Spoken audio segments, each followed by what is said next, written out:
Welcome guys.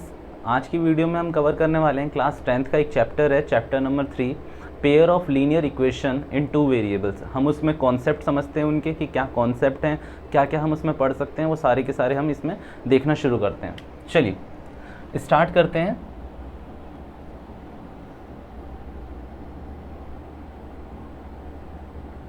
Linear equation और specially class 10th में लिखा हुआ है इन two variables.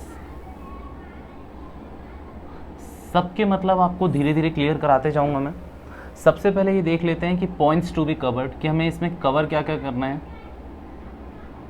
Points to be covered. सबसे पहला पॉइंट है मेथड्स, कि कितने टाइप से हम इसको सॉल्व कर सकते हैं। ठीक है, उन मेथड्स को हम यहाँ पूरा पूरा समझेंगे। Second, consistent versus inconsistent. Third one is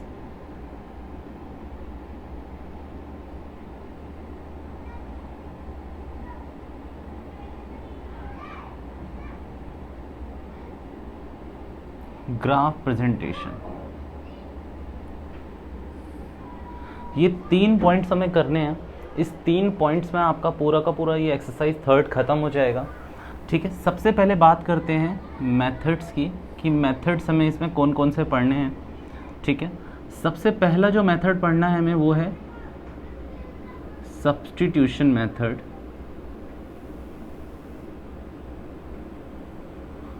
second one is elimination, and third one is cross multiplication। ये 3 मेथड हमें पढ़ने हैं यहाँ पे। और एक होता है ग्राफिकल मेथड, वो भी होगा जो मैंने ग्राफ प्रेजेंटेशन में लिखा हुआ है, वो मैंने यहाँ शो नहीं करा है। और इनकंसिस्टेंट और कंसिस्टेंट क्या होते हैं, और मेथड्स का मैंने आपको धीरे धीरे समझना शुरू करते हैं। सबसे पहला क्वेश्चन जो आपके माइंड में आना चाहिए कि वो कि लीनियर इक्वेशन होती क्या है। तो आइए सबसे पहले लीनियर इक्वेशन समझते हैं।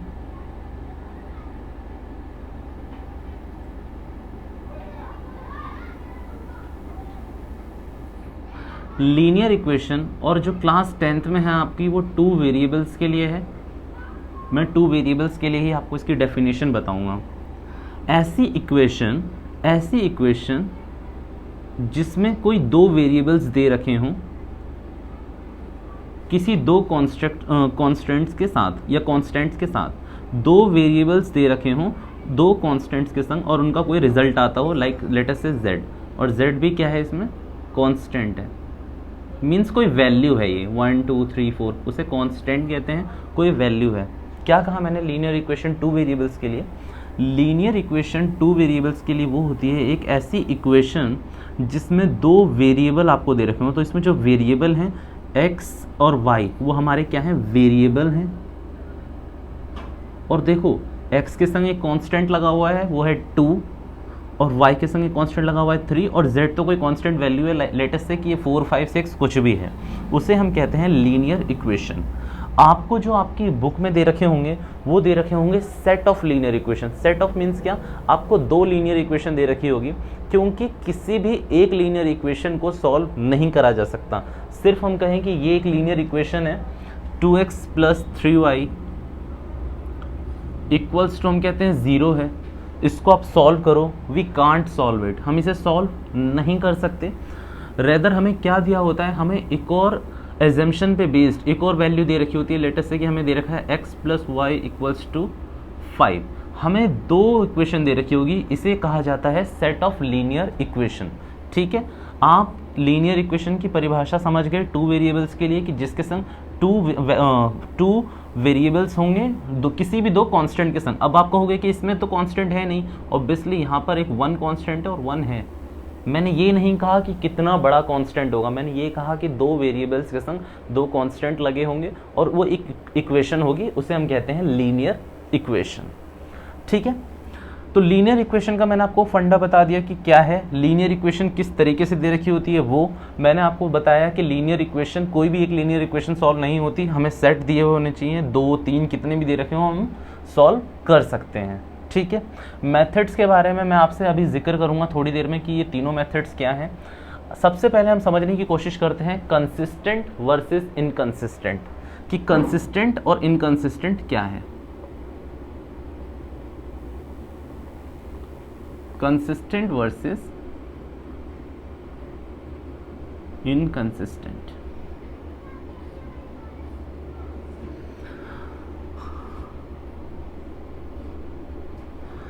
मैं आपसे सिंपल बस एक लैंग्वेज कह रहा हूं, if 2 lines are parallel to each other, तो उसे हम कहते हैं इनकंसिस्टेंट। अगर 2 लाइन एक दूसरे के पैरेलल हो तो हम उसे क्या कहते हैं, consistent. If 2 lines at any point, किसी भी पॉइंट पे इंटरसेक्ट ईच अदर, तो उसे हम कहते हैं क्या, कांस्टेंट, कंसिस्टेंट। सिंपल लैंग्वेज में सीखो, मान लो कि मैंने यहाँ पर एक छोटा सा ग्राफ बनाया मैंने एग्जाम्पल के लिए। ठीक है, एक लाइन मैंने ये बनाई और दूसरी लाइन मैंने ये बनाई, लेट अस से L1 L2, ये इस पॉइंट पे क्या कर रही है, एक दूसरे को इंटरसेक्ट कर रही है, तो दैट मीन्स ये क्या है, ये है कंसिस्टेंट। ठीक है, अब एक और एग्जांपल लेते हैं, एक ग्राफ है, ठीक है, और एक लाइन ये जा रही और दूसरी लाइन ये जा रही है, L1 L2, क्या ये दोनों लाइन कभी एक दूसरे को इंटरसेक्ट करेगी, नहीं, ये क्या चलती चली जाएगी, एक दूसरे के पैरेलल, तो ये क्या चलती जाएगी, एक दूसरे के पैरेलल ना, तो फिर इसे क्या कहते हैं हम, इनकंसिस्टेंट। तो मैंने अभी जो आपको बताया वो कंसिस्टेंट और इनकंसिस्टेंट का मतलब समझाया। चैप्टर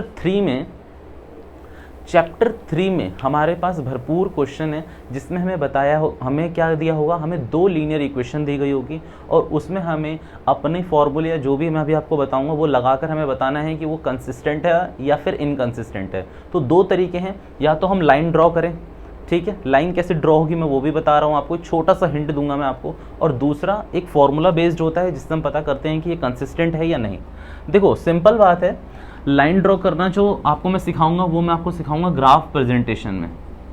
ठीक है, कि लाइन कैसे ड्रॉ करते हैं वो मैं कहाँ सिखाऊंगा आपको, ग्राफ प्रेजेंटेशन में मैं आपको सिखाऊंगा कि लाइन को कैसे ड्रॉ किया जाता है। अभी मैं जो आपको सिखाने वाला हूँ वो ये सिखाने वाला हूँ कि बाय फॉर्मूला, कि फॉर्मूले के बेस्ड पे हम कंसिस्टेंट और इनकंसिस्टेंट का पता कैसे करते हैं। ठीक है, लेटेस्ट से मैं रफ कर रहा हूँ कुछ चीज़ें, इसको रफ करते हैं हम।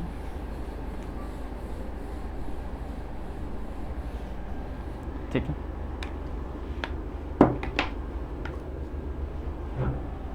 मैं एक लीनियर इक्वेशन लिख रहा हूँ, ax by equals to c।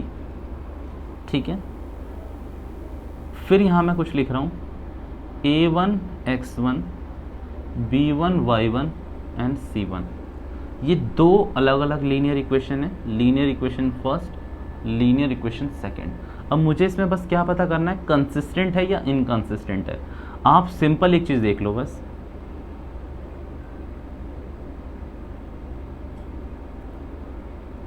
आपको बस क्या करना है, फ्रैक्शन लिख लेने हैं पहले, सिर्फ और सिर्फ क्या लिख लेना है, फ्रैक्शंस को लिख लेना है।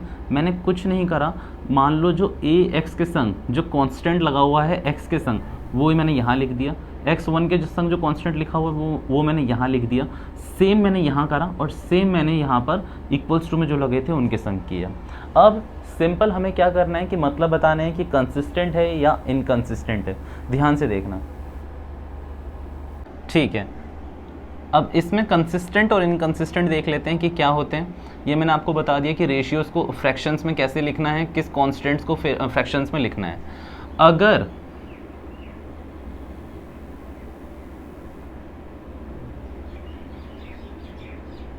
ये है या फिर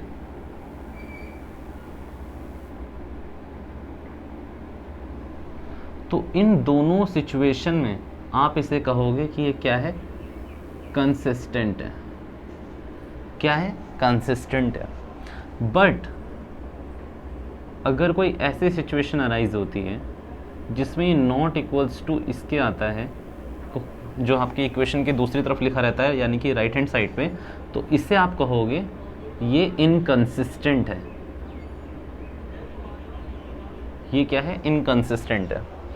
देखो सिंपल है, जब मैं आपको ग्राफ की चीज़ें पढ़ाऊंगा तो मैं आपको एक चीज़ बताऊंगा, वो क्या होती है कि अगर कोई लाइन कहीं इंटरसेक्ट कर रही है आपस में, दैट मीन्स यहाँ कहीं इंटरसेक्ट कर रही है, तो यहाँ पर x और y दोनों की कोई वैल्यू होगी कि भाई जिस पॉइंट पे इंटरसेक्ट कर रही है वहाँ x की भी कोई वैल्यू होगी और y की भी कोई वैल्यू होगी।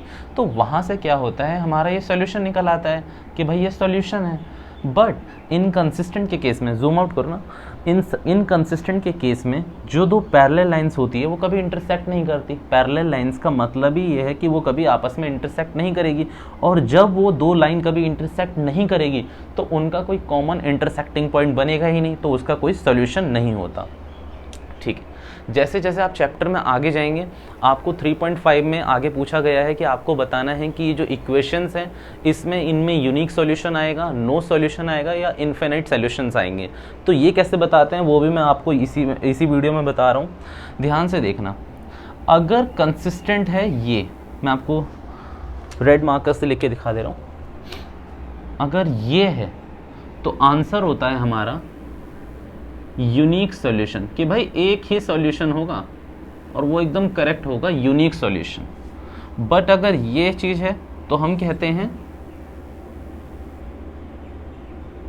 इन्फिनिटी सॉल्यूशन होंगे, मींस एक सॉल्यूशन नहीं होगा, एक से ज़्यादा सॉल्यूशन होंगे। मींस जो x और y की वैल्यू है वो एक से ज़्यादा आएगी।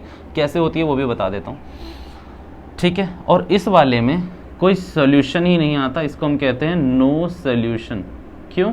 क्योंकि इंटरसेक्ट ही नहीं करेगी दो लाइन, तो उसका आप आंसर कैसे निकाल सकते हो, ठीक है। उसमें कोई भी कॉमन पॉइंट है नहीं। इन्फिनिटी मैनी सॉल्यूशन में क्या होता होगा कि वो जो लाइन है वो एक से ज़्यादा बार एक दूसरे को इंटरसेक्ट करती होगी, ठीक है। मतलब एक यही कॉमन पॉइंट नहीं होगा, कोई और भी कॉमन पॉइंट रहा होगा। लेटेस्ट से कि यहाँ भी अगर करते हैं वो नेगेटिव में जाके एक दूसरे को इंटरसेक्ट कर रही होगी, ऐसा कुछ होगा। तो इसीलिए उसे हम इन्फिनिटी मैनी सॉल्यूशन कहते हैं, जहाँ एक्स और वाई की एक से ज़्यादा वैल्यू आती है, infinity many solution. Unique solution में एक वैल्यू आती है और नो सॉल्यूशन में वैल्यू ही नहीं रहती। और मैंने आपको अभी ही बता दिया कि कौन सी वैल्यू कहाँ पर आती है। अगर ये इनकंसिस्टेंट है इस बेसिस पे नो सॉल्यूशन, अगर इस बेसिस पे है तो इन्फिनिटी मैनी सॉल्यूशन, और अगर ये है तो यूनिक सॉल्यूशन, ठीक है। अब हमारे सिर्फ 3 मेथड बचते हैं, सब्स्टिट्यूशन, एलिमिनेशन, क्रॉस मल्टीप्लिकेशन। ये 3 मेथड पढ़ने से पहले हमने पूरी बैक फॉलोइंग कर ली है, पूरी जर्नी हमने कर ली है। तो अब हम धीरे धीरे इन दोनों पहले 2 मेथड्स को कवर कर लेते हैं, सब्स्टिट्यूशन और एलिमिनेशन। इसको मैं रफ कर रहा हूँ।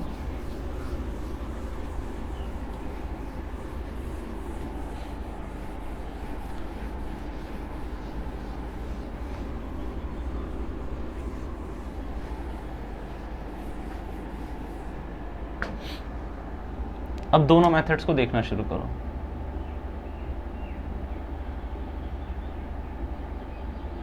एलिमिनेशन मेथड और इधर मैं करूंगा सब्स्टिट्यूशन मेथड।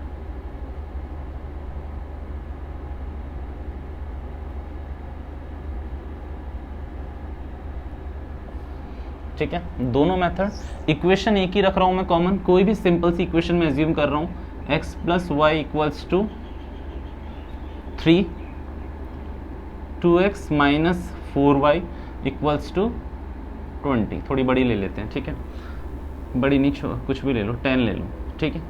आपको सोल्यूशन जो लिखना है मैं उसका भी फॉर्मेट बता रहा हूँ। पहले एलिमिनेशन मेथड पे फोकस करते हैं, ठीक है। सोल्यूशन इसी तरीके से लिखना है बिल्कुल, बिकॉज प्रेजेंटेशन भी एग्जाम में मैटर करती है।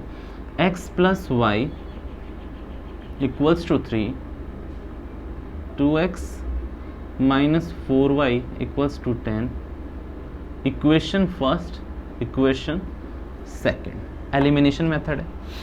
एलिमिनेशन मेथड में आपको क्या करना होता है, एलिमिनेशन का मतलब होता है, कोई वैसे खास बात नहीं है बट आपको पता होना चाहिए कि किस चीज़ का क्या मतलब होता है। एलिमिनेशन का मतलब होता है रिमूव करना, कोई चीज़ एलिमिनेट करना, ख़त्म करना, ठीक है। सब्स्टिट्यूशन का मतलब होता है कोई चीज़ इंसर्ट करना। इंसर्ट मीन्स कोई चीज़ पुट करना, डालना किसी चीज़ को, ठीक है। तो जैसे इसके मेथड्स के नाम हैं उसी बेसिस पे ये होगा। एलिमिनेशन पे हम क्या करते हैं, या तो हम इस वेरिएबल को एलिमिनेट करने की कोशिश करते हैं, या फिर इस y वाले को, ठीक है, या फिर x वाले को एलिमिनेट कर दो x के संग, या फिर y वाले को, ठीक है। ध्यान से सुनना, 2x minus 4y equals to 10 मैंने लिख दिया। अब मैंने क्या लिखा, इसको छोड़, मैंने सीधा क्या लिखा, by multiplying equation first 2 by multiplying equation 1 में हमने किसका मल्टीप्लाई कर दिया, 2 का। दोनों साइड कर रहा हूं, देखना। अगर मैं 2 को मल्टीप्लाई करूंगा तो इक्वेशन जो फर्स्ट है वो कुछ इस तरीके से बन जाएगी ना। मैंने कुछ नहीं करा, मैंने यहाँ भी 2 से मल्टीप्लाई कर दिया, यहाँ से भी कर दिया। अगर मैं इसको कॉमन निकाल के बाहर करता हूँ तो इसमें कोई फ़र्क नहीं पड़ेगा, ये इक्वेशन अभी भी यही है, कोई इसमें फ़र्क नहीं पड़ा है।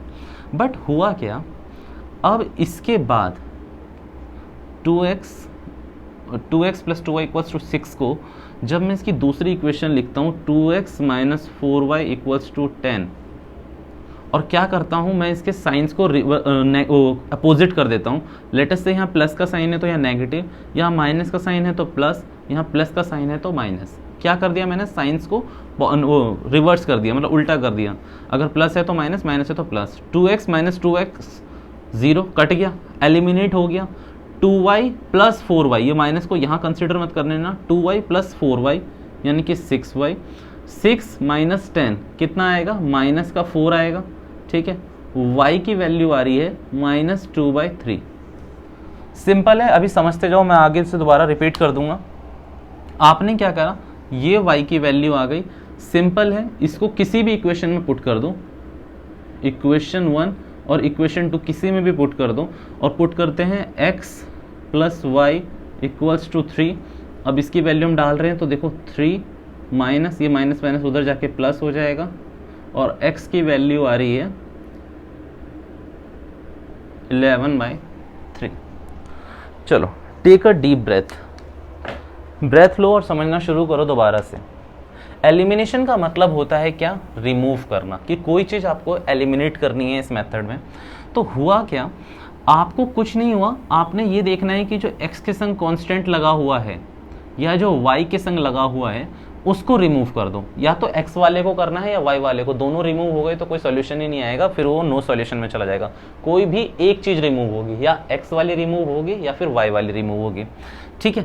अब मैंने क्या ध्यान लगाया कि यहाँ पर ये इक्वेशन बड़ी है 2x minus 4y equals to 10, और ये x plus y equals to 3 है। मैंने क्या दिमाग लगाया कि अगर यहाँ पर 2x है और कोई दूसरी इक्वेशन x है, कोई दूसरी इक्वेशन क्या है x, अगर मैं इसमें मल्टीप्लाई कर देता हूँ 2 का तो ये भी 2x हो जाएगी ना। अगर कोई इक्वेशन फर्स्ट 2x है और दूसरी x है, उसमें मैं अगर 2 का मल्टीप्लाई करता हूँ तो वो भी 2x हो जाएगी, नॉर्मल सी बात है ये तो, ठीक है। और फिर क्या करना है हमें, हमने क्या करा, 2 को मल्टीप्लाई करा, 2x plus 2y equals to 6। ये इक्वेशन अभी भी पता है क्या है, x plus y equals to 3 यही है, क्योंकि 2 कॉमन लूंगा तो यही हुआ है। मैंने क्वेश्चन को चेंज नहीं करा है, मैंने क्वेश्चन को अपने हिसाब से लिख लिया, ठीक है। फिर आप यहाँ लिखोगे bye solving equation first and second, आपको यहाँ साइन चेंज कर देना है, ठीक है। अगर यहाँ प्लस का साइन था तो यहाँ माइनस कर दिया, यहाँ माइनस का था तो यहाँ प्लस का कर दिया, यहाँ पर प्लस का था तो यहाँ पर माइनस का कर दिया, ये इससे ये कट गया। उसी तरीके से यहाँ आपने 6y और माइनस 4 y की वैल्यू आ गई, और y की वैल्यू आपने किसी भी इक्वेशन में पुट करनी है, भले इक्वेशन फर्स्ट और सेकंड, आपको दूसरी वैल्यू पता चल जाएगी, ठीक है। अब इसके बाद सीधा हम आते हैं सब्स्टिट्यूशन मेथड पे, कि सब्स्टिट्यूशन मेथड क्या है। वैसे ये इजी मानते हैं लोग बच्चे, बिकॉज सब्स्टिट्यूशन मेथड के बिना एलिमिनेशन मेथड नहीं लगता। लास्ट में एलिमिनेशन में हमें सब्स्टिट्यूशन मेथड ही लगाना पड़ता है, ठीक है। वो कैसे अभी समझा रहा हूँ मैं, ध्यान से देखो। यही वाली इक्वेशन लिखते हैं, x plus y equals to 3, 2x minus 4y equals to 10, 2x minus 4y equals to 10। मैं सिंपल लिख रहा हूं, बाय सॉल्विंग इक्वेशन फर्स्ट, ये इक्वेशन फर्स्ट है, ये इक्वेशन सेकंड है। ठीक है, इक्वेशन फर्स्ट को अगर मैं x को ये लिख सकता हूँ 3 माइनस वाई, इस वाली इक्वेशन को मैं ये लिख सकता हूँ ना x equals to 3 minus y, अगर y को उधर ले जाऊँगा तो नेगेटिव हो जाएगा, इसे कह रहा हूँ मैं equation third. Put equation third in second, मतलब x की जो वैल्यू निकाली है वो आप किस में पुट कर दो, सेकेंड में। तो x की वैल्यू देखना आप, इक्वेशन सेकेंड ये है, इसमें जो x की वैल्यू निकली है वो मैं यहाँ पुट कर रहा हूँ। इसको सॉल्व कर लेते हैं। 6y 2y minus 4y equals to 10, ठीक है। 6y नहीं, यहाँ 6 आएगा सिर्फ, ये 6 उधर जाएगा तो ये नेगेटिव हो जाएगा, और माइनस माइनस 6y माइनस हो जाएगा तो 4y की वैल्यू -2/3, ठीक है। ये तो सिंपल सा लॉजिक है कि भले आप सब्स्टिट्यूशन से निकालो या एलिमिनेशन से, वैल्यू दोनों की क्या आएगी, सेम, ठीक है। इसी वैल्यू को, इस वैल्यू को उठा के अब आप इक्वेशन नंबर थर्ड में डालोगे। इक्वेशन नंबर थर्ड में डालोगे तो x की वैल्यू थी 3 माइनस माइनस माइनस प्लस हो जाएगा 2/3, और वैल्यू आएगी 11/3,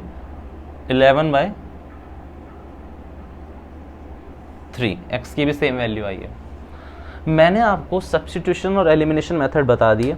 अब मैं आपके कुछ मिथ क्लियर करते जाऊंगा, ठीक है, क्योंकि अभी आप एक छोटे स्टेज पे हैं, अभी जरूर आप अपने अंदर कुछ एजम्पशंस बना लेंगे कि ऐसा होना चाहिए, ऐसा होना चाहिए, तो उन एजम्पशंस को बेटर है कि मैं अभी से ही क्लियर कर दूं। पहला पॉइंट कि अभी मैंने बोला था, पहला पॉइंट है, पॉइंट नंबर 1 कि सब्स्टिट्यूशन मेथड के बिना एलिमिनेशन मेथड नहीं लगता। जूम आउट रखना, सब्स्टिट्यूशन मेथड के बाद एलिमिनेशन मेथड नहीं लगता। भाई ध्यान से देखो, आपने यहाँ पर सब्स्टिट्यूट करके निकाला ही है, इसको भी सब्स्टिट्यूट ही कराया आपने, ठीक है, वैल्यू इंसर्ट करिए। आपने एलिमिनेशन में भी क्या करा, एलिमिनेशन मेथड में भी पहले आपने एक की वैल्यू निकाल ली और दूसरे की वैल्यू आपने इंसर्ट ही तो करी by substitution method. Substitution method ही तो लगाया है आपने। तो पहला बेसिक मेथड क्या आता है हमारा, पहला बेसिक मेथड तो सब्स्टिट्यूशन है, उसके बाद एलिमिनेशन आता है। तो ठीक है, मिथ नंबर 2 कि आपने x की टर्म्स में वैल्यू निकाली, मतलब x को इक्वल्स टू में रखकर y की टर्म्स में वैल्यू निकाली है दोनों केस में। भाई यहाँ भी पहले y की वैल्यू निकली और एलिमिनेशन में भी पहले y की वैल्यू मिली। क्या ऐसा सच है कि y की वैल्यू ही पहले मिलेगी? नहीं, ये गलत चीज़ है।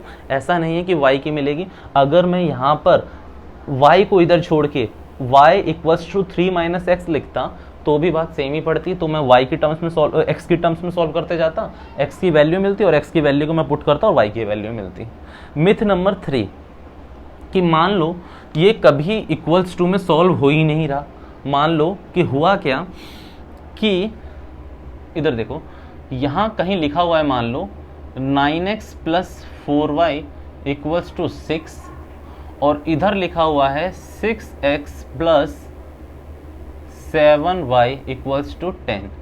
कोई ऐसी इक्वेशन दे रखी है तो सबसे पहले तो एक चीज़ चेक कर लेना, कहीं आपको ये ना बोल रखा हो कि पहले आप ये चेक करो कि इसमें सोल्यूशन है भी या नहीं, कि सोल्यूशन ही ना हो। क्यों? अगर ये इनकंसिस्टेंट है, दो पैरेलल लाइन से, तो सोल्यूशन होगा ही नहीं, तो दिमाग लगाने की कोई ज़रूरत ही नहीं है। सबसे पहला पॉइंट क्या चेक करना है आपको कि उसका सोल्यूशन है भी या नहीं। सोल्यूशन किस में होगा? जहाँ कंसिस्टेंट होंगे वहाँ सोल्यूशन होगा, जहाँ इनकंसिस्टेंट होंगे वहाँ सोल्यूशन नहीं होगा।